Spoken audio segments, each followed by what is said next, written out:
जब किसी का सही मार्ग तय होने लगता है तो दो बातें उसको गिराती हैं, भय या प्रलोभन। जो भय से भी नहीं लड़खड़ाता, प्रलोभन से भी नहीं रुकता, उसमें 33 भागवतिक सद्गुण प्रकाशित हो जाते हैं। पहला, अहिंसा। मन वचन कर्म से भी कभी वो किसी की हिंसा नहीं करेगा, न मन से, न वचन से, न कर्म से। धर्म का अलग अलग उपदेश है, स्थान, व्यक्ति, योग्यता, अधिकार के अनुसार। अहिंसा हमारे लिए है, हम निवृत्ति मार्ग के हैं।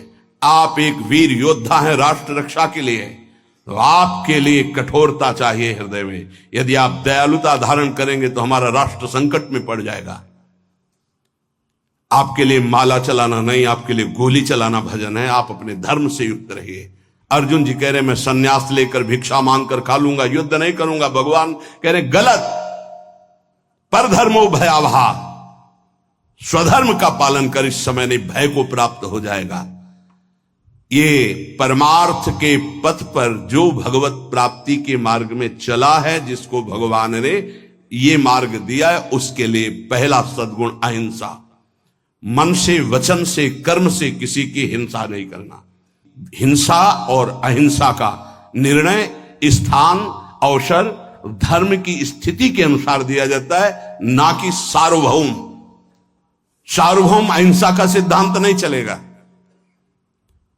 हमारे धर्म का नाश करने आ रहा, हम अहिंसा व्रत लेकर बैठे, हमारी मर्यादा, हमारे राष्ट्र, हमारे धर्म का नाश करने जा रहा, तो इस समय हिंसा ही अहिंसा से बढ़कर के भी है, ये समझना होगा। इसलिए बहुत विवेक परमार्थ में चाहिए। जो निवृत्ति परक साधक हैं, उनके हृदय में अहिंसा धर्म का प्रादुर्भाव होता है, और अहिंसा धर्म भी अपना रूप अलग धारण करता है। जैसे वेन राजा ने भगवान के विरुद्ध आचरणों की स्थापना करनी चाहिए, तो संतों ने जो अहिंसा व्रत के परम पुजारी, उन्होंने उसकी हिंसा कर दी, क्योंकि उस समय हिंसा ही सबसे बड़ा धर्म है। और उसके शरीर से फिर मत कर भगवान पृथु को प्रकट किया। ये बड़ा सूक्ष्म विषय, धर्म बड़ा सूक्ष्म विषय है। दूसरा, सत्य। मन से जो सोचा गया, वाणी से वही बोला गया, आचरण में वही किया गया, उसे सत्यवादी कहते हैं।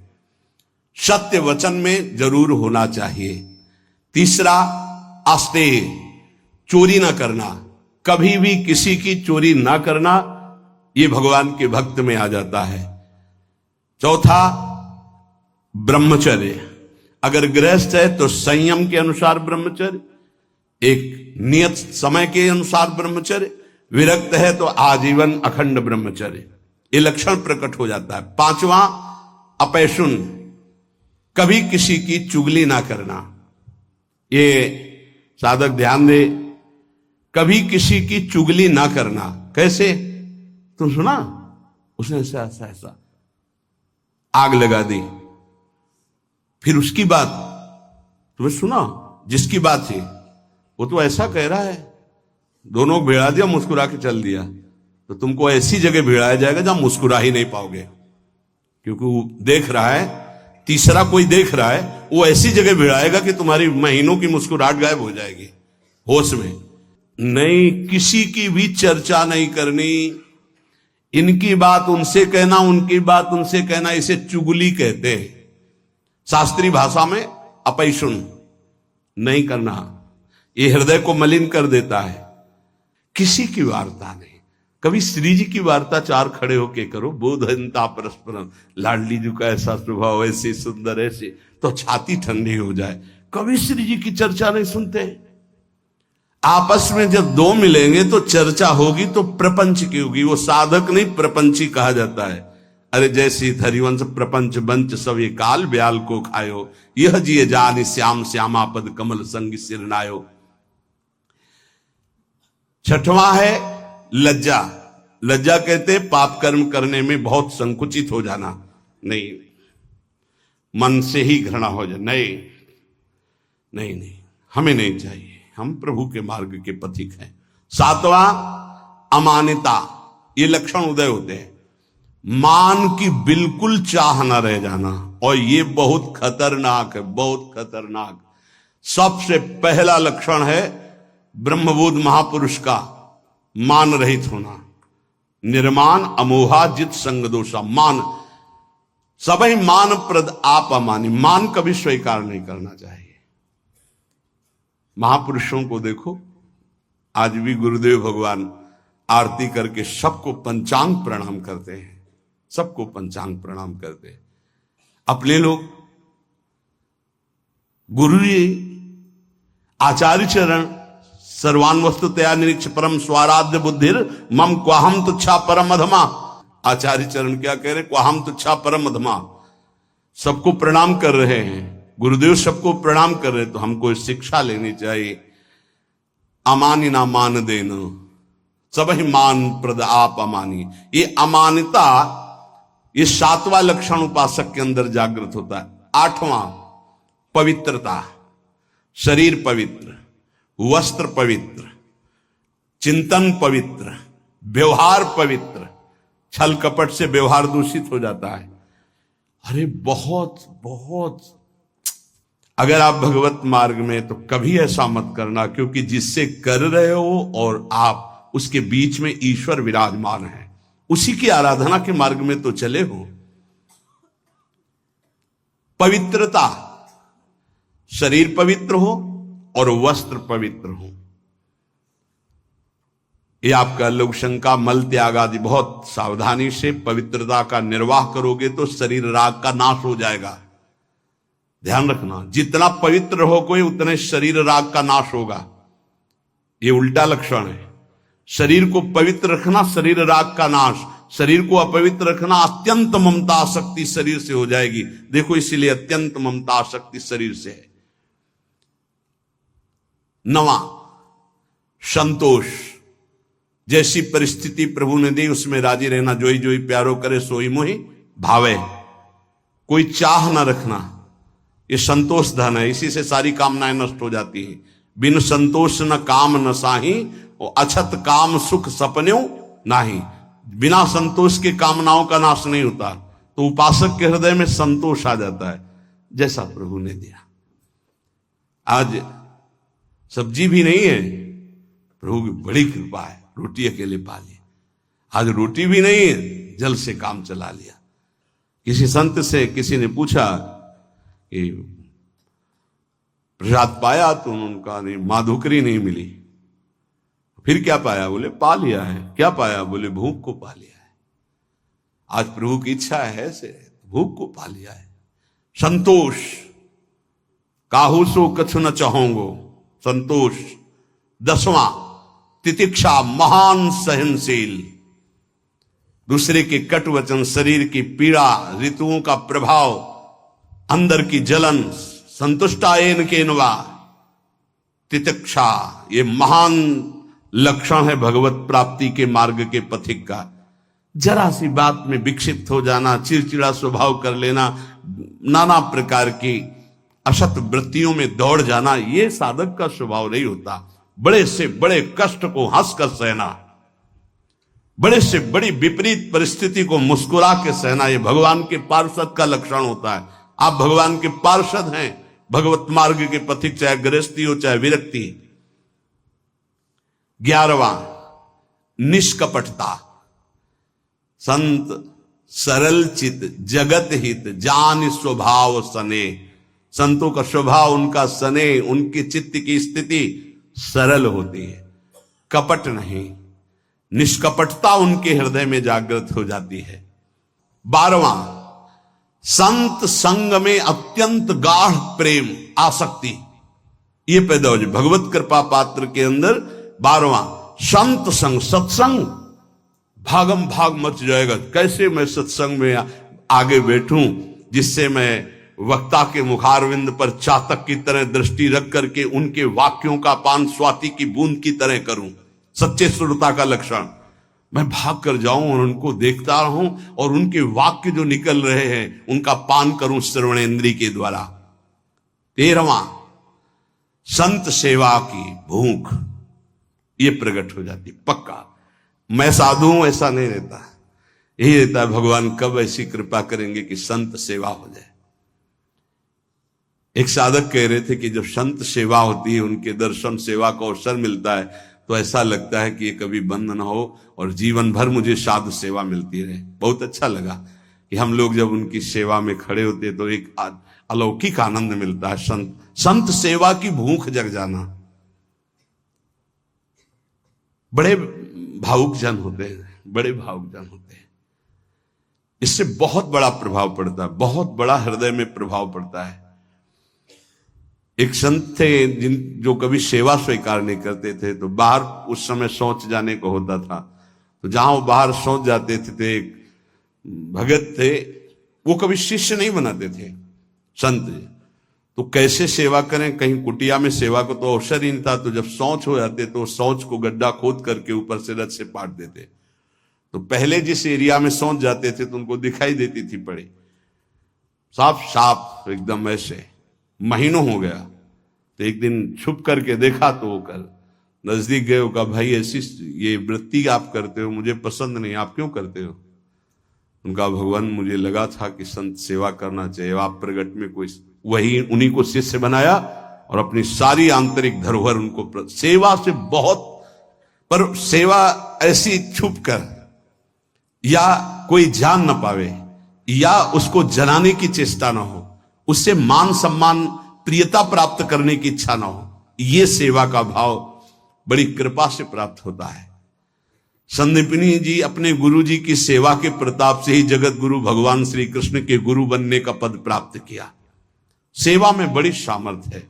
स्वयं रघुनाथ जी गुरु सेवा संत सेवा के इतने इच्छुक कि विश्वामित्र जी की आज्ञा में रहे, उनके साथ साथ रहे, उनके चरण दबाए, उनके जिनकी आज्ञा का पालन समस्त वैदिक ब्रह्म ऋषि सिद्धांत पूर्वक करते हैं, वो प्रभु आज्ञा पालन कर रहे हैं। विश्वामित्र जी की हर कदम पर आज्ञा लेकर जा रहे हैं। 14वां तप कहते हैं मन में आए हुए विकारों को सह जाना, उसके अनुसार भोग क्रिया न करना, वो जो ताप होता है उसे सह जाना तप कहते हैं। अपने परमार्थ मार्ग में चलने में जो कष्ट मिलता है उसको हंस के सह जाना, उसे तप कहते हैं। जैसे किसी को भी नींद ना आती हो तो इस समय आराम से आ जाएगी घर में आराम से, लेकिन आप नींद का त्याग करके तो प्रणाम करते हैं। कहते हैं कलयुग चल रहा है, प्रणाम करते हैं। 10-10, 20-20 हजार लोग मार्ग में, अगर हम वहां से 2:15 बजे निकलते हैं तो वो कै बजे से लगे होंगे, कै बजे खड़े रहे होंगे, कहां से आए होंगे, और किसी के चेहरे में कोई निराशा नहीं, नाचते हुए उत्साहित होते। मुझे तो सतयुग दिखाई दे रहा है, सब राधा राधा राधा राधा राधा। कहां उनकी नींद है, कहां उनकी सुविधाएं? छोटे छोटे गोद में बच्चे लिए धक्का खाते हुए खड़े हुए। बलियारी उनको प्रणाम है, क्या देखने के लिए खड़े हैं? क्या मिल जाता है उनको? ना एक चाय मिलती, ना एक लड्डू मिलता है, ना उनको ऐसे भी तो नहीं होता कि, और ऐसे है भी क्या? आया क्या कुछ तुम्हारे पास है? ऐसे कुछ आया क्या? कुछ नहीं, कुछ नहीं, नहीं तो हम कर तो रहे नहीं, लोग ऐसे नहीं। अगर कुछ आया हो तो बताओ, कुछ नहीं आया। राधा राधा राधा आया, बोलो या ना बोलो, राधा राधा राधा कान में आया, श्रवण में सुना, तुम्हारा मंगल हो गया। कैसे भगवान की कृपा पात्र जन हैं। अपने तो संत नहीं है, संतों की चरण धूल के आश्रित हैं। वो केवल संत दर्शन मात्र के लिए दूर दूर से गाड़ियों से आकर के रोड में खड़े। आप सच्ची मानिए, जब दृश्य देखिए वहां पार्क, उधर से जब मुड़ते हैं तो दोना पत्तल कीचड़, जहां कूड़ा है वहां वो खड़े हैं। तो उनके चरणों में मन प्रणाम करता है कि उनको ये नहीं कि मैं कीचड़ में घुसा खड़ा हूं या ये अशुद्ध दोने पत्तल उनके ऊपर खड़ा हूं, वह कहीं से भी दर्शन हो जाए मैं खड़ा हूं। प्रणाम है। तप, अपने धर्म के पालन में जो कष्ट मिलता है उसको सहना। अपने धर्म के पालन में जो कष्ट है उससे, जैसे आप संयम से चल रहे तो काम वेदना जागृत हो रही, कोई आपको कटु वचन कह रहा तो क्रोध वेदना आ रही, आप अपने परिवार के मोह का पोषण नहीं कर रहे तो मोह जला रहा है, आपके पास अर्थव्यवस्था नहीं तो लोभ आपको सता रहा है, कई तरह की ऐसी वेदनाएं ताप हैं, पर साधक उधर ध्यान न देते हुए वो भगवान की तरफ बढ़ता, उसे ही तपस्वी कहते हैं, भारी तपस्या इसे कहते हैं। 15वां स्वाध्याय, अपनी वाणी जी का गायन और शास्त्र सिद्धांतों का स्वाध्याय। ये अगर आप नहीं भी करते हैं तो सुनने को मिल रहा है आप सबको, स्वाध्याय करने की रुचि बढ़ जाती है। देखो, जिनका हृदय अपवित्र है, जब वाणी जी होगी यहां बैठेंगे नहीं, यहां नहीं बैठेंगे, आपको बाहर मिलेंगे, क्योंकि मन बर्दाश्त नहीं कर पा रहा वाणी जी के श्रवण में। और जिनका मन निर्मल है, शांत वाणी जी में दृष्टि, उधर गायन हो रहा, कान में पड़ रही, अहो भाग्य, बैठे रहो, ये बंद करो, जो उद्दंडता है मन की बंद करो। सम दम, सम इंद्रियों को बहिर्मुख होने से बचाओ और अंतर्मुख रखो। दम मन का निग्रह करो, मन जो भोगों की तरफ जा रहा है उसे प्रभु की तरफ लगाओ, बार बार हटाकर भोगों से प्रभु की तरफ लगाना मनोनिग्रह, और इंद्रियों को विषयों से हटा करके बार बार प्रभु की तरफ लगाना इंद्रिय निग्रह। शम दम, दान विनय, ये 17वां दान। अगर आपके पास 100 रुपए हैं, किसी को बीमार देख रहे हो, कष्ट में देख रहे हो, या साधु सेवा या गौ सेवा, जो हमारे धर्म के स्तंभ हैं, अगर 1 रुपए भी दे देते हो धर्म की कमाई का, तो बहुत बड़ा वो दान है। बेईमानी करके आप 1 लाख देते हो, उसका कोई महत्व नहीं है, क्योंकि वो बेईमानी करने जिसके पास जाएगा उसकी बुद्धि को भ्रष्ट करेगा। धर्म के द्वारा कमाया हुआ यदि 1 रोटी भी दे देते हो तो वो दान माना जाता है। और अगर कहीं ये मानकर दे देते हो कि आपकी वस्तु आपको समर्पित, तो सेवा बन जाती है। विनय, आपका व्यवहार विनय पूर्वक होना चाहिए। सबहि मान प्रद आप अमानी, विनय इसी में आएगा। हंस बोले बहुमान दे, तरुषम सहनशीलता होए, परम उदार कहे सब कोई, सोच न मन कबहू करे, कब जब वृत्ति भगवदाकार हो जाए तब। नहीं, पहले प्रवचन में कहा है कि नारियल जैसा स्वभाव होना चाहिए, ऊपर से जटिल और कठोर और अंदर से मृदु। अगर ऊपर से मृदु रखोगे तो घायल हो जाओगे, तुम्हारी सामर्थ्य नहीं कि माया के आक्रमण को सह पाओ।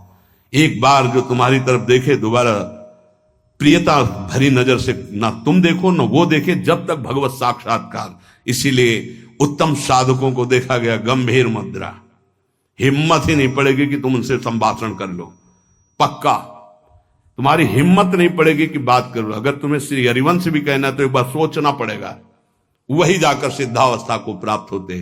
पहले ही व्यवहार में विनम्रता और हंस बोले बहुमान दे, तो तुम्हारी सामर्थ्य नहीं कि तुम व्यवहार के प्रेम को पचा पाओ। विनय। 18वां आर्जव, आर्जव कहते हैं सरलता को। अंदर की सरलता बहुत उत्तम है, बाहर की कठोरता अति आवश्यक है साधक के लिए, बहुत जरूरी है। अगर बाहर से सरल हुए तो धोखा हो जाएगा। ये इसीलिए शास्त्र अनुभवी जिज्ञासु तभी ले पाएगा जब अनुभवी मिलेंगे, नहीं तो शास्त्र को सरल होना चाहिए। तो कैसा सरल होना चाहिए? बहुत सावधान हृदय सरल होना चाहिए, बाहर बहुत विवेक पूर्वक। बिल्कुल कोई ऐसा सरल नहीं है कि साधक से आप संभाषण कर लें, ऐसा स्वभाव बनाना चाहिए। सरल हृदय, संत सरल चित्त, जरा शब्द पर देखिए, सरल चित्त, चित्त में सरलता हो, व्यवहार आपका निष्कपट निश्चल और व्यवहार थोड़ा शुष्क हो। कब तक? जब तक भगवत प्राप्ति न हो जाए। नहीं तो अगर शुष्क नहीं तो फिर रस में मक्खियां भनभनाने लगेंगी। आंतरिक रस बढ़ाओ, बाहर शुष्क रहो। जब बाहर ठाकुर जी श्री जी आदेश करें कि अब बहने दो रस की धारा, तो वो फिर संभाल लेंगे। 19वां दया, दया बिना साधु कसाई, दया करी तो आफत आई। ये उड़िया बाबा के ही वचन है। दया बिना साधु कसाई, दया होनी चाहिए, लेकिन वही दया तुम्हें मुक्त करेगी, वही दया तुम्हारे अंदर होनी चाहिए। दया का उल्टा क्या है? याद। भगवान की याद भुला दे, ऐसी दया कभी मत करना जैसा भरत जी ने किया। भरत जी ने दया किया, वो ममता साथ में जोड़ दी, भगवान का भजन छूट गया, अगला जन्म हिरण का बने, तब भजन शुरू हुआ। दया करनी है, पर दयालु भगवान का स्मरण करते हुए जो दया हो जाए, ऐसी दया नहीं करनी कि भगवान का स्मरण छूट जाए, हम फंस जाएं उस दया में। बहुत ऐसी जगह है जहां दया में फंसा जाता है, फिर निकलना बहुत कठिन होता है, भगवान ही निकालते हैं। दया। और 20वां है प्रबल श्रद्धा। एक होती श्रद्धा, हमें आप पे बहुत श्रद्धा, प्रबल श्रद्धा, किसी के कुछ भी कहने पर भी हमारी श्रद्धा में कोई फर्क नहीं है, कुछ भी। जैसे श्री बलि जी की प्रबल श्रद्धा श्री भगवान पर। गुरुदेव कह रहे हैं कि इनको 3 पग देने को कहा है, तुम्हारी सारी संपत्ति नष्ट हो जाएगी, ये तुम्हें 1 इंच जगह नहीं छोड़ेंगे, ये त्रिभुवनपति भगवान हरि हैं, वापस ले ले संकल्प, मैं कह रहा हूं। प्रबल श्रद्धा, गुरुदेव की बात नहीं मानी। और प्रबल श्रद्धा, शाप दे दिया, जा ईश्वर भ्रष्ट हो जा, फिर भी कोई भय नहीं, संकल्प किया। प्रभु ने अपना विस्तार किया, नाप लिया सब कुछ, और फिर डांट लगाई। देखो प्रबल श्रद्धा। बोल 3 पग पृथ्वी दान के लिए कह रहा था, आप कहां? गुरु ने मना किया था, नहीं माना ना, बड़ा दानी बनता था, वरुण पास से बांध दिया जो प्रतिपल महान कष्ट देता है। अब बोल 3रा पग कहां पूरा करेगा? बलि जी की प्रबल श्रद्धा में कोई फर्क नहीं पड़ा। प्रहलाद जी के नाती हैं, महाभागवत प्रहलाद जी के नाती, विरोचन पुत्र महाराज बलि। उन्होंने कहा, प्रभु अभी तो आपको प्रणाम भी नहीं किया, हाथ बंधे नहीं, आपको प्रणाम करता। प्रभु हम अपने वचन से पीछे नहीं हटने वाले। 3 पग कहा था, 2 पग में सब नाप लिया, उतने ही बड़े बनो जितने बड़े में मांगा था, और 3रा पग मेरे सर पे रखो और मुझे नाप लो। 2 पग में संपत्ति और 3रे पग में संपत्तिवान को भगवान बिक गए। इसे कहते हैं प्रबल श्रद्धा। गुरु ने साप दे दिया, गुरु ने मना किया, भगवान ने बांध दिया, कटाक्ष किया, पर श्रद्धा पे कोई फर्क नहीं पड़ा। इसे कहते प्रबल श्रद्धा। 21वां विवेक। ये विवेक बहुत बड़ा साधक का बल होता है, ये कहीं फंसने नहीं देता, हर जगह से विवेक बचा लेता। बहुत सुंदर अस्त्र है विवेक, जो हर समय काटता रहता है। मोह, ममता, राग, काम, क्रोध, लोभ, मद, सबको काट के भगवान की प्राप्ति कराने में बहुत बड़ा हाथ है विवेक का। और ये विवेक किसी बाजार में नहीं मिलता है, ये केवल साधु समागम में मिलता है। बिन सत्संग विवेक न होई, और राम कृपा बिन सुलभ न सोई। बिना सत्संग के विवेक नहीं होता, बिना राम कृपा के सत्संग नहीं प्राप्त होता। 22वां दृढ़ वैराग्य। दृढ़ वैराग्य त्याग कहते हैं। भोग सामग्री की भोगने की इच्छा है, पर भोगूंगा नहीं क्योंकि भगवत प्राप्ति करनी है, इसे त्याग कहते हैं। भोग सामग्री की भोगने की इच्छा का ही नाश हो गया है। भोग सामग्री आसपास है लेकिन नहीं, इच्छा ही नहीं है, उसका नाम वैराग्य है। दृढ़ वैराग्य, यहां से लेके ब्रह्मलोक तक के किसी भी भोग की सामर्थ्य नहीं कि उस उपासक के मन को ललचा दे, चलायमान कर दे, उसे दृढ़ वैराग्य कहते हैं। ये जागृत हो जाता है। 23वां एकांत सेवन की रुचि, अंतर्मुख। एकांत सेवन की रुचि, अंतर्मुख। बाहर के लिए कमरे की बात नहीं है, यहां कमरे में भी बैठकर आप एकांत नहीं रहेंगे यदि अंतर्मुख नहीं है। विषय चिंतन कर रहे हैं तो आप बाहर ही हैं, एकांत नहीं। एकांत अपने इष्ट के चिंतन में निरंतर लगे रहना। 24वां किसी भी तरह का कोई भी परिग्रह न रखना अपने लिए, कोई भी परिग्रह अपने लिए नहीं रखना। जिसने आज दिया है वही कल देगा। जो पूरे विश्व का भरण पोषण करता है वो इस शरीर का भी भरण पोषण करेगा। चिंता क्या करनी है? हम अपने कर्तव्य का पालन करते हैं, चिंता नहीं। हम प्रभु की आज्ञा में अपने जीवन को समर्पित करते हैं, भोगों की संग्रह में नहीं।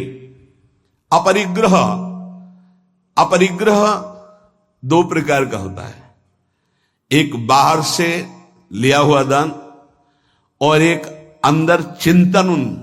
ना हमें भोगों के, अगर आज जो है ये खाने को मिल जाता, अगर ऐसा वस्त्र मिल जाता, ऐसा ऐसा, ना अंदर से चिंतन और बाहर से प्राप्त होने पर जितना हमारे शरीर का भरण पोषण इसके अलावा नहीं है, हमें नहीं चाहिए। अगर वो उस पर महत्व बुद्धि है तो परिग्रह, परिग्रह है तो भगवान के अनुराग में बाधक है। अपरिग्रह बाहर और आंतरिक दोनों जगह से आशा शून्य हो जाना। आशा ही परमम दुखम नैरास्यम परमम सुखम अपरिग्रही का लक्षण है।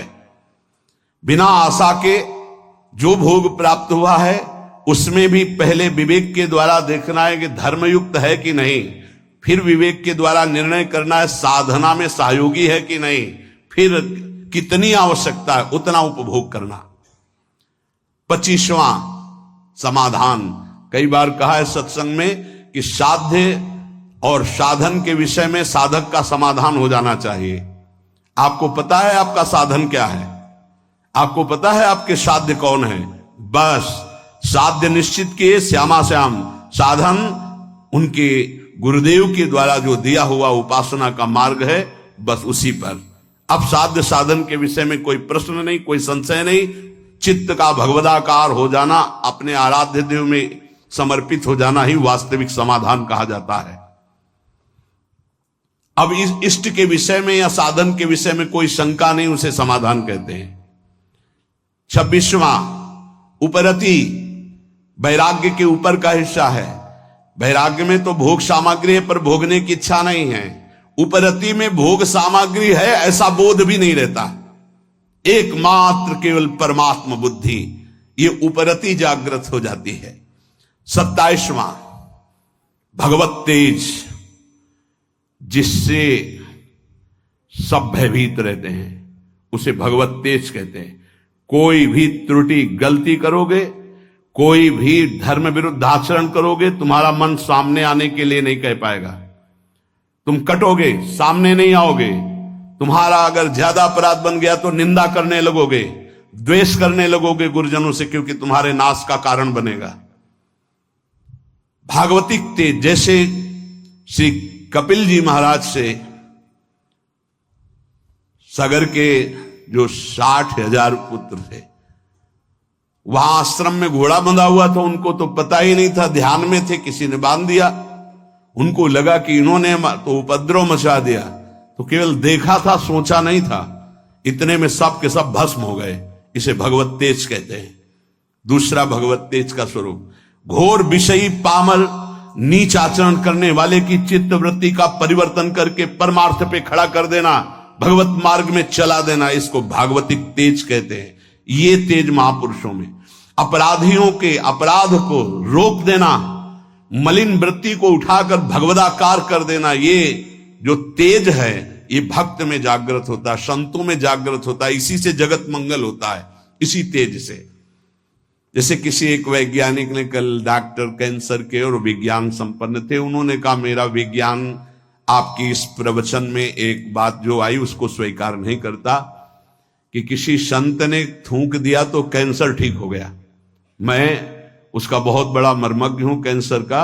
उसका ऑपरेशन किया जाता है, फिर वो बढ़ता ही रहता है, वो मार के ही छोड़ता है, चाहे 1-2 वर्ष 4 वर्ष उन्हें मरना पड़ता है। पर आपने कहा कि कैंसर का उन्होंने थूक दिया तो कैंसर ठीक हो गया, तो तुम्हें आश्चर्य लगा, तुम्हारा ज्ञान विज्ञान काम नहीं करता।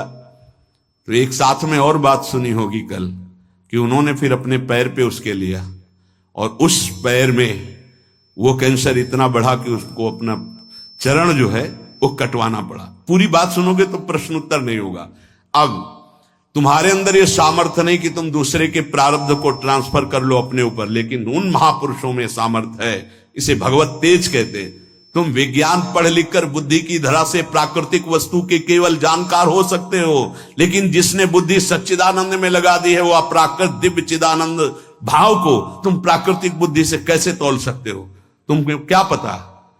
अगर हम ये घटना बता दी तो तुम्हें समझ में आ रहा है, नहीं हजारों के दोषों और पापों को स्वयं संत लेकर कुछ संकल्प से, कुछ भजन से, कुछ भोग कर नष्ट करते हैं, कर रहे थे और करते रहेंगे। तुम्हें क्या पता है इसको? तुम्हें पता है जो भगवान के भजन में लगे हुए हैं उनके प्रारब्ध की धज्जियां तो भजन से उड़ जाती हैं।